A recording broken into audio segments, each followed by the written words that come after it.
Kashi news channel, सच है तो बोलेगा। समय के बदलते कालचक्र के साथ अब हृदय रोग से जुड़ी बीमारियां बुजुर्गों के साथ युवाओं में भी देखने को मिल रही हैं। जीवन शैली का सही न होना, खाने की आदतों में बदलाव और पौष्टिकता की कमी के साथ साथ तनाव, चिंता और मोटापे जैसे कारकों ने युवाओं को भी हृदय रोग का शिकार बना दिया है। वहीं काशी के संवाददाता कुश पांडे ने काशी हिंदू विश्वविद्यालय के सरसुंदर लाल चिकित्सालय में कार्यरत हृदय रोग विशेषज्ञ प्रोफेसर डॉक्टर ओम शंकर से हृदय से जुड़ी बीमारियों एवं बचाव को लेकर बातचीत की। तो आइए देखते हैं हमारे संवाददाता कुश पांडे की यह खास रिपोर्ट। नमस्कार, आज हम बात करेंगे अपने देश के युवाओं की। देश के वो युवा जो हमारे देश के भविष्य हैं। अगर बात किया जाए और देखा जाए तो 30 से 40 साल की अवस्था में आज के युवा कार्डियक के पेशेंट होते जा रहे हैं, हृदय रोग के। और अगर उदाहरण के तौर पे हम आपको दिखाते हैं कि जैसे हमारे देश के सुपरस्टार जो सुपर सिंगर थे के, वो भी लाइव कंसर्ट करते हुए उनकी हृदय गति रुक जाने के कारण उनकी मौत हो गई। टीवी स्टार सिद्धार्थ शुक्ला, वो भी हृदय गति रुक जाने के कारण उनकी भी मौत हुई, जो कि उनकी भी एज महज 38 से 39 साल थी। तो हमारा भी यही आज पूछना है। हमारे साथ बैठे हुए हैं काशी हिंदू विश्वविद्यालय के प्रोफेसर ओम शंकर।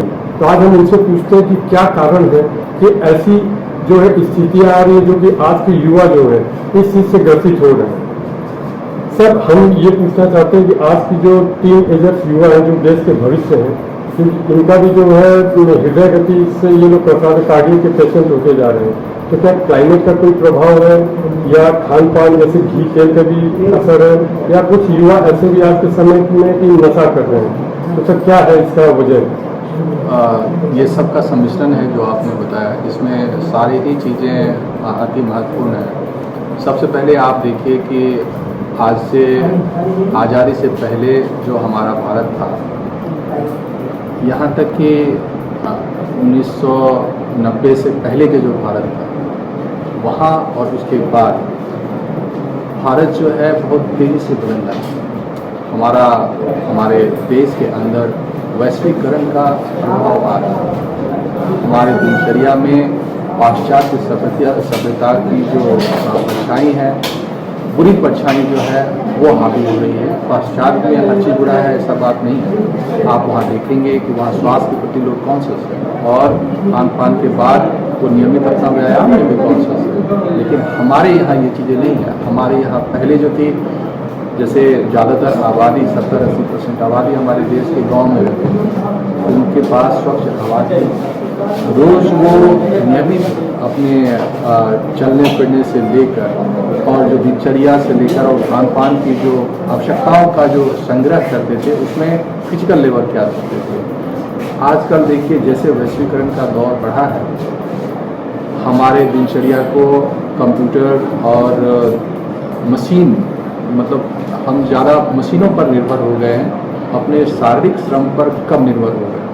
और बच्चे को अगर आप स्कूल से देखें तो वहाँ उनकी पढ़ाई और खेल कूद का जो, जैसे पहले कबड्डी खेलते थे या आप दौड़ते थे, अब उसके बदले कंप्यूटर गेम्स ने जगह ले ली। यानी कि बचपन से ही, और खान पान जो है वो ज़्यादा पाश्चात्य सभ्यता जो पद्धति की जो हम लोग खान पान खाने लगे हैं, हरी फल सब्जियाँ रोटी चावल के अलावा, तो उसमें फैट ज़्यादा बन रहा है। यानी कि हमारे बच्चों में मोटापा ज़्यादा हो रहा है, कम काम और ज़्यादा खाने से।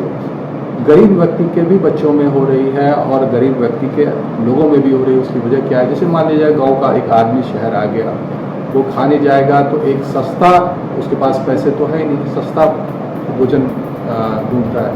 और सस्ता भोजन ढूंढने में जो सबसे सस्ता चीज़ें आपको सड़क के ऊपर मिलेगी वो है पूरी सब्जी। और पूरी की सब्जी में क्या है? तेल है, तली भुनी है, और बार बार उनको भूनते हैं, वो समोसा खाता है। और इसी तरह की चीज़ें, पकौड़ी और ये सब चीज़ें खाने से गरीब व्यक्ति के अंदर, चूँकि वो सस्ता भी है और सही मायने में तो वो जहरीला है, आप ये कह सकते हैं। तो ये तो रही बात खान पान की। अब जो युवा हैं, जैसे स्कूल जाते हैं, उनमें एक दूसरे में वो जो पाश्चात्य सभ्यता की जो बताई एक परछाई वहाँ पर वो टीवी देखते हैं, वो मोबाइल देखते हैं, वो वीडियो देखते हैं और फिल्म भी देखते हैं। इस तरह का जो दुष्प्रभाव है, तो एक दूसरे को देखकर सिगरेट, बीड़ी, फिर शराब की लत, फिर यहाँ की ड्रग्स का लत, वो भी कई हमारे पढ़े लिखे युवाओं में तो और भी ज़्यादा, इवन की मेडिकल इंजीनियरिंग के युवाओं में भी ज़्यादा हो रहा है। और यहाँ की लड़के और लड़कियों का जो भेद है, हमारा समाज जितना ऊपर जा रहा है, तो हमें ये नहीं पता है कि हमें क्या करना है और क्या नहीं करना है। और इसकी वजह से आम जनता की जो सुविधाएं उनको मिल सकती है, उसके अधिकारों का हनन है। और इसके लिए ना सिर्फ हम लोग बल्कि आम जनता को भी इस हमलों की मुहिम में और उनके खुद के लिए आगे आकर सरकार से, समाज से, देश से अपनी बातें कहनी चाहिए। जैसा कि अभी हमने कार्डियोलॉजी हेड ओम शंकर से बातचीत की है और उनका भी आज के युवाओं को ये कहना है कि कम से कम अपने लिए 45 मिनट का समय निकालें और रोज़ का एक्सरसाइज करें, बाहर का खाना बंद करें। ये तो रही बात युवाओं की। अब हम बात करते हैं BSU की, तो यहाँ पर भी गवर्नमेंट को ध्यान देना चाहिए, चाहे हमारे यहाँ के MS KK गुप्ता हो गए, कि जो सीट्स की है प्रॉब्लम्स उस चीज़ का, या मेडिसिन का हो गया, या मेडिसिन में जो आप बढ़ा रहे हैं वहाँ पर जनरली बात है कि कोई दिखाने नहीं जा रहा है और कार्डियक में बहुत पेशेंट आ रहे हैं, तो यहाँ पर सीट बेड्स की डिमांड है, उस चीज़ को बढ़ाया जाए। कैमरा पर्सन रजनीश पांडे के साथ कुश कुमार पांडे, डेनकाशी, वाराणसी। पूर्वांचल की खबरों से जुड़े रहने के लिए आज ही सब्सक्राइब करें हमारा YouTube चैनल डेनकाशी। और हाँ, लेटेस्ट अपडेट्स के लिए बेल आइकन को प्रेस करना ना भूलें। और आपके पास है कोई जानकारी या है कोई सूचना, तो हमारे दिए गए नंबर पर आप हमसे संपर्क कर सकते हैं।